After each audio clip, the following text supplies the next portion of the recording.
ભરૂચમાં મોહરમ પર્વ નિમિત્તે શહીદે કરબલાની યાદમાં નાના મોટા થઈ અને 40 કલાત્મક તાજિયા જુલુસ નીકળ્યા. શહેરમાં ચુસ્ત પોલીસ બંદોબસ્તે ગોઠવાયો હતો. શહીદે કરબલાની યાદમાં ગતરોજ રાત્રિના નાના મોટા થઈ 40 કલાત્મક તાજિયા જુલુસ નીકળ્યા.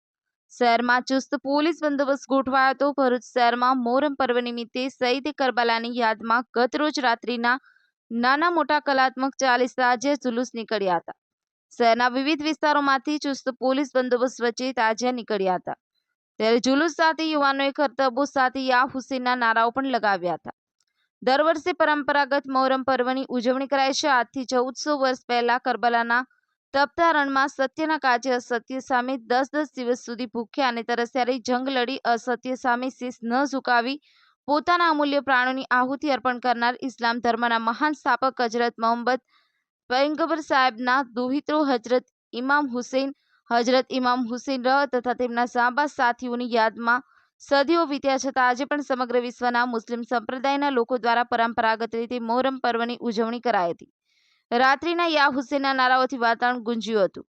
ભરૂચ જિલ્લામાં પણ હજરત ઇમામ હસન અને હજરત ઇમામ હુસેનની યાદમાં કલાત્મક તાજિયા બનાવવામાં આવે છે.